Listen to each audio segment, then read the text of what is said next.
কিয়ামত কবে হবে রাসূল আপনি বলে দেন। ইহুদির কথা শুনে রাসূলুল্লাহ সাল্লাল্লাহু আলাইহি ওয়াসাল্লাম একটু থমকে গেল, কারণ রাসূল জানে না যে কবে কিয়ামত হবে। দুনিয়ার কোনো মানুষ জানে না, আদম নবীও জানে না, ইব্রাহিম নবীও জানে না, ঈসা নবীও জানে না, ইউসুফ নবীও জানে না, ইউনুস নবীও জানে না। কিয়ামত কবে হবে তা জানে কে? চিল্লায়া বলুন। আল্লাহ রাব্বুল আলামিন শুধু জানে কিয়ামত কবে হবে। যখন ইহুদি রাসূলের কাছে এসে বলতেছে, ও নবী একটু বলে দেন কবে কিয়ামত হবে, আপনি একটু বলুন, আমি বিশ্বাস করি আপনি আল্লাহ প্রদত্ত রাসূল। মুনাফিকরা যতই বিশ্বাস করুক সেই বিশ্বাসটা কিন্তু গ্রহণযোগ্য না, কারণ তাদের মুখে থাকে এক কথা, মনে থাকে আর এক কথা। যখনই বলেছে রাসূলের কাছে, ও নবী কবে হবে কিয়ামত, আমাকে একটু জানায়া দেন, আল্লাহর নবী ধমকে গেলেন, কারণ আল্লাহর রাসূল জানে না কবে কিয়ামত হবে। আল্লাহ রাব্বুল আলামিন জিবরাইলকে ডাক দিয়ে বলেন, ও জিবরাইল এখনো কেন দেরি করতেছো? আমার নবীর কাছে ওই ইহুদি জিজ্ঞেস করতেছে কিয়ামত সম্পর্কে। কিয়ামত সম্পর্কে তো আমার রাসূল জানে না। ও জিবরাইল আর দেরি করিও না, যাও যাও নবীকে আয়াত শোনায়া দাও। জিবরাইল আমিন যখন এসে রাসূলকে সালাম দিয়ে আয়াত শোনায়া দিল, ইয়াসআলুকান নাসু আনিস সাআহ কুল ইন্নামা ইলমুহা ইনদাল্লাহ। আল্লাহু আকবার। জিবরাইল আমিন রাসূলুল্লাহকে এসে জানায় দিতেছে, নবী আল্লাহ আপনার উপর আয়াত নাযিল করে দিয়েছে। আল্লাহ পাক বলতেছে, ও নবী ইহুদি আপনার কাছে জিজ্ঞেস করতেছে কিয়ামত কবে হবে, আপনি জানায়া দেন। কুল ইন্নামা ইলমুহা ইনদাল্লাহ। সেই ইলম, সেই জ্ঞান আমার ভিতর নাই, একমাত্র জানে ইলমুহা ইনদাল্লাহ, আল্লাহ ব্যতীত কেউ জানে না। যখন এই কথা বলেছে তারপরে আবার রাসূলুল্লাহ বলে দেয়, ওয়া মা ইউদরিকা লাআল্লাস সাআতা তাকুনু করিবা। রাসূল ডাক দিয়ে বলতেছে, তোমরা শুনে নাও কিয়ামত কবে হবে আমি রাসূল জানি না, কারণ এই জ্ঞান আল্লাহ রাব্বুল আলামিন আমাকে দেয় নাই। সেটা আল্লাহ রাব্বুল আলামিন নিজেই ভালো জানে কিয়ামত কবে হবে। কিন্তু শুনে নাও, ওয়া মা ইউদরিকা লাআল্লাস সাআতা তাকুনু করিবা। কিয়ামত অতি নিকটে, যে কোনো সময় হয়ে যেতে পারে, তোমাদের অতি কাছাকাছি কিয়ামত। কিয়ামত আমাদের অতি নিকটে। এর জন্য আল্লাহ রাব্বুল আলামিন নবীকে বলে দেয়, নবী ইহুদিকে বলে দেন, আপনি সম্পর্কে জানেন না, এই সম্পর্কে জানি আমি আল্লাহ। আমি আল্লাহ ব্যতীত দুনিয়ার কোনো মানুষ জানে না। যখন কিয়ামত সংঘটিত হবে, দুনিয়ার মানুষের কোনো টাকা পয়সা, কোনো ধন দৌলত তখন কাজে আসবে না। আল্লাহ রাব্বুল আলামিন বলে, ইয়াউমা লা ইয়ানফাউ মালু ওয়ালা বানুন। ও দুনিয়ার মানুষেরা শুনে নাও, কিয়ামতের ময়দানে তোমার ধন সম্পদ, টাকা পয়সা তোমার কোনো কাজে আসবে না। ইয়াউমা লা ইয়ানফাউ মালু ওয়ালা বানুন। ওই কিয়ামতের ময়দানে তোমার কোনো ধন সম্পদ তোমার কোনো কাজে আসবে না। ও মুসলমান আল্লাহর গোলাম, আজকে তুমি টাকা পয়সার পিছনে দৌড়াইতেছ, কিন্তু কিয়ামতের ওই কঠিন ভয়াবহ ময়দানে তোমার এই টাকা পয়সা, তোমার ধন সম্পদ, তোমার অট্টালিকা, বাড়ি গাড়ি কোনো কাজেই আসবে না। ওই সময় শুধু কাজে আসবে আপনার নেক আমল। তোমার নেক আমল একমাত্র তোমার কাজেই আসবে। আজকে আমরা মানুষ কত বড় নির্মুখ হারাম। কিয়ামতের ময়দানে যে জিনিসটা কাজে লাগবে সেই জিনিসটা ছেড়ে আমরা দুনিয়ার টাকা পয়সা, ধন দৌলত, বাড়ি গাড়ির পিছনে দৌড়াই। শুধু বাড়ি গাড়ি, টাকা পয়সা নিয়ে চিন্তা, সারা রাত ঘুম নাই, টাকার চিন্তা, বাড়ি গাড়ির চিন্তা। সারা রাত ঘুম হয় না টাকার চিন্তায়, বাড়ি গাড়ির চিন্তায়। কিন্তু কিয়ামতের ময়দানে আরে নবীর উম্মতের দল, তোমার এই টাকা পয়সা, তোমার এই ধন দৌলত কিন্তু তোমার কোনো কাজে আসবে না। মা আগনা আন্নি মালিয়া, তোমার টাকা পয়সা, কোনো মাল ধন সম্পদ কিয়ামতের ময়দানে তোমার কোনো কাজে আসবে না। ওই কিয়ামতের ময়দানে তোমার আমল নামা কাজে আসবে, তোমার আমল, তোমার নেক আমল তোমার কাজে আসবে। আর একটা কাজে আসবে একটা জিনিস, সেটা হলো তোমার নেক সন্তান। কি কাজে আসবে? তোমার নেক সন্তান তোমার কাজে আসবে। তুমি যদি তোমার নেক সন্তান, নেককার সন্তান দুনিয়ার জমিনে একটা রেখে যাও, তুমি মৃত্যুর পরে সেই সন্তান দুনিয়ার জমিনে বসে ভালো ভালো কাজ করবে। তুমি কবরে চলে যাওয়ার পরে তোমার আমলনামা বন্ধ হয়ে যাবে। কিন্তু দুনিয়ার জমিনে যে তুমি একটা নেক সন্তান রেখে গিয়েছে, এই নেক সন্তান যতদিন পর্যন্ত বেঁচে থাকবে, যতদিন পর্যন্ত আমল করবে, ওই আমলের পার্সেন্টেজ ফ্লাক্সিলোড হয়ে আপনার আমলনামায় যাইতে থাকবে। বলুন সুবহানাল্লাহ। এর জন্য সন্তানের জন্য টাকা পয়সা, বাড়ি গাড়ি, অট্টালিকা, ধন দৌলত জমা করার দরকার নাই। সন্তানটাকে দ্বীনের ইলম শিক্ষা করো, নেক সন্তান হিসাবে বানাও। তোমার সন্তানটাকে কোরআন শিখাও, নবীর আদর্শ অনুযায়ী চালাও। তোমার সন্তানকে হাফেজে কোরআন বানাও। কারণ কিয়ামতের ময়দানে হাফেজে কোরআনদের মায়ের মাথায়, মা বাবার মাথার উপর নূরের টুপি পরিয়ে দেওয়া হবে। কিয়ামতের ময়দানে একদল মানুষের উপর আল্লাহ রাব্বুল আলামিন তাদের মাথায় নূরের টুপি পরিয়ে দিবে। অন্যান্য মানুষগণ কিয়ামতের ময়দানে তখন ডাক দিয়ে বলবে, একে অপরকে জিজ্ঞেস করবে, এই লোকগুলো কারা? এরা কি দুনিয়ার জমিনে কোনো শহীদগণ ছিল নাকি? এরা কি দুনিয়ার জমিনের কোনো নবী রাসূল না কোনো সাহাবায়ে কিরাম? তখন তারা ফেরেশতাগণের কাছে জিজ্ঞেস করবে। ফেরেশতাগণ ডাক দিয়ে বলবে, না না, এরা দুনিয়ার জমিনের কোনো নবী রাসূল না, কোনো শহীদগণ না, কোনো সাহাবায়েগণ না। এরা হলো দুনিয়ার জমিনের হাফেজে কোরআনের মা বাবা। আজকে তোমার সন্তানকে তুমি স্কুলে পড়াও, আলহামদুলিল্লাহ, সমস্যা নাই। কিন্তু আপনার সন্তানটাকে আগে কোরআনটা শিক্ষা করান। কারণ আপনার সন্তানকে কোরআন শিক্ষা করাইয়া তারপর দুনিয়ার অন্য সব শিক্ষা দেন। আপনার সন্তান কখনোই খারাপ পথে চলবে না। আপনার সন্তানকে আপনি মেট্রিক পাস করাবেন, ইঞ্জিনিয়ার বানাবেন, ডাক্তার বানাবেন, ওসি বানাবেন, কিন্তু সমস্যা নাই। সর্বপ্রথম আপনার সন্তানকে কোরআনওয়ালা বানায় নয়, তাহলে ডাক্তার হবে, ইঞ্জিনিয়ার হবে, এসপি হবে, ডিসি হবে, কোনো ডাকাত হবে না। এখন সমাজে দেখা যায় বড় বড় ইঞ্জিনিয়াররা বড় বড় চোর। কথা বলেন, যত বড় নাম করা ইঞ্জিনিয়ার তত বড় ডাকাত, যত বড় নাম করা ডাক্তার তত বড় ডাকাত। কারণ কি? তাদের ভিতর কোরআনের শিক্ষা নাই।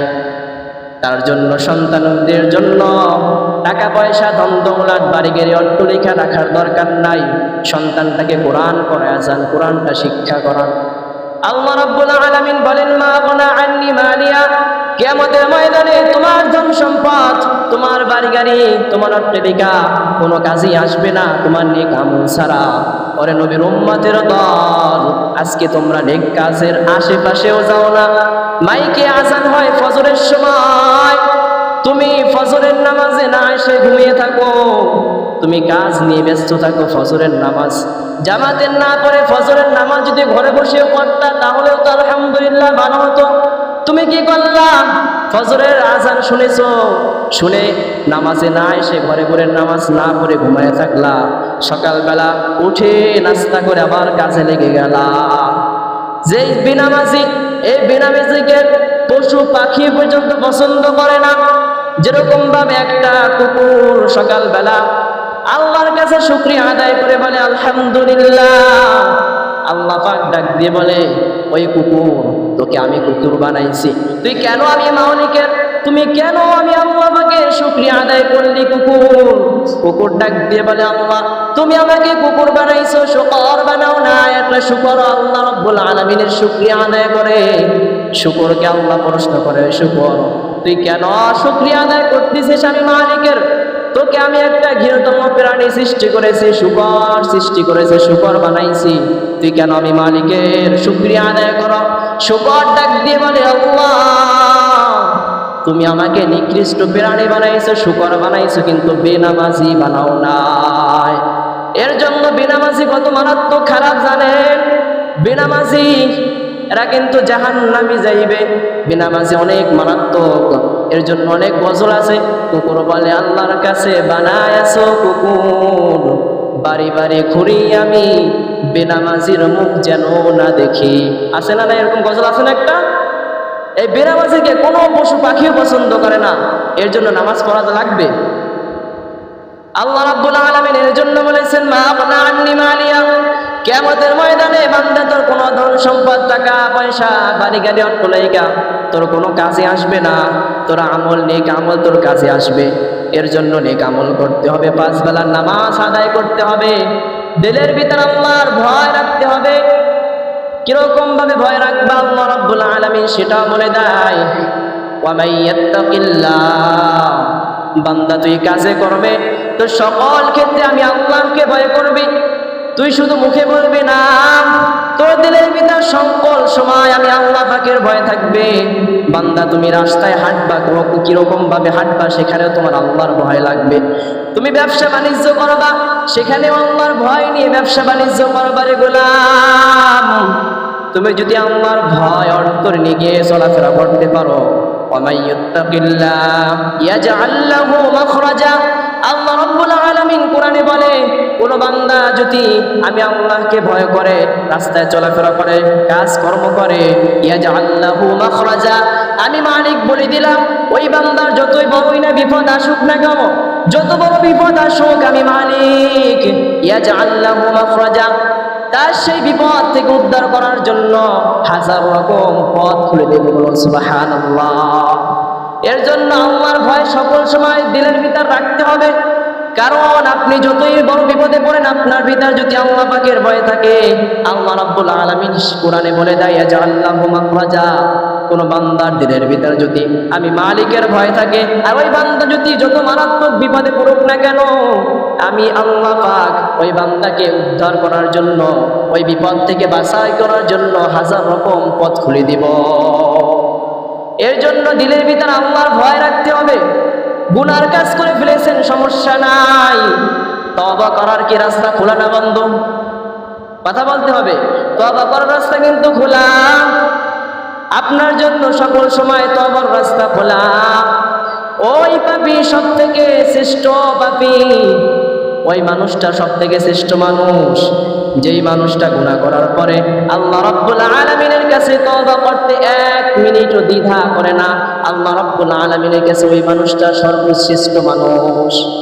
রাসূলুল্লাহ সাল্লাল্লাহু আলাইহি ওয়াসাল্লাম ইন্তেকালের আগে এক সাহাবীর কাছে একটা হাদিস বলে গিয়েছে। সেই সাহাবী বলতেছে, রাসূলুল্লাহ আমাকে বলেছে, দুনিয়ার জমিনের যদি কোনো মানুষ যদি গুনাহ না করত, আল্লাহ পাক এমন একটা জাতিকে দুনিয়ার জমিনে পাঠাইতো, যেই জাতি শুধু গুনাহ করত আর আমি মালিকের কাছে তওবা করে মাফ চাইতো।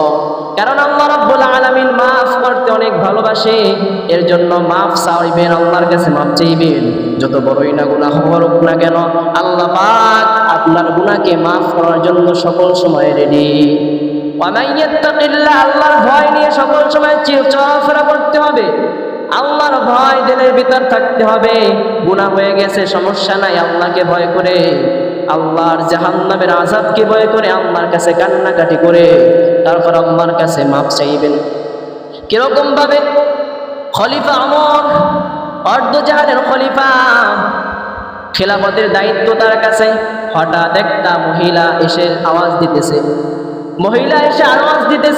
খলিফাতুল মুসলিমিন, আমি অপরাধী হয়ে আপনার কাছে বিচার দিতে এলাম, আপনার কাছে আমি শাসন পাওয়ার জন্য এসেছি, আপনার কাছে বিচার দিলাম, আমি অপরাধী, আমাকে আপনি শাস্তি দেন।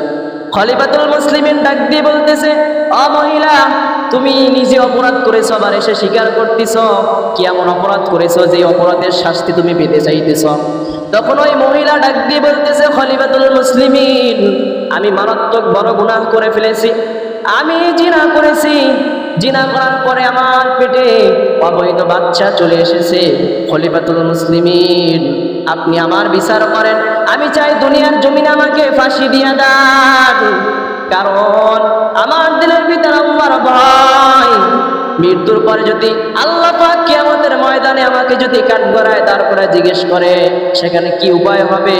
ও খলিফাতুল মুসলিমিন, আমি চাই দুনিয়ার জমিনে বসে এই গুনাহের, এই খারাপ কাজের, এই যে আমি যে কাজটা করেছি সেই কাজের আমি প্রায়শ্চিত্ত করতে চাই, শাস্তি পেতে চাই।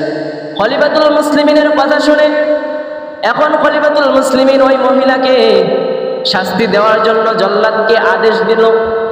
ওমর ফারুক যখন বলতেছে জল্লাদ কই, এই মহিলাকে তাকে জবাই করা লাগবে, যখন এই কথা বলল এমন সময় পাশে আলী বসা, আলী ডাক দিয়ে বলতেছে খলিফাতুল মুসলিমিন এই মুহূর্তে যদি এই মহিলাটাকে আপনি যদি কতল করেন অথবা হত্যা করে ফেলেন, শাস্তি দেন, তাহলে তার উপর জুলুম হয়ে যাবে। ওমর ডাক দিয়ে বলতেছে আলীকে কেন? তখন আলী ডাক দিয়ে বলতেছে খলিফাতুল মুসলিমিন বেয়াদবি মাফ করবেন, ওই মহিলার গুনাহ আছে, আমি জানি সে জিনা করেছে, কিন্তু তার গর্ভে যে একটা অবৈধ সন্তান, সন্তানটা কিন্তু কোনো গুনার কাজ করে নাই, কোনো অপরাধী না। আপনি যদি এখন ওই মহিলাটাকে শাস্তি দেন, ওই বাচ্চাটার সাথে তখন অবিচার করা হবে, অন্যায় করা হবে। যখন এই কথা বলল ওমর নিজে বিচার না করে আলীর কাছে বলতেছে আলী এখন বিচারটা তুমি করো।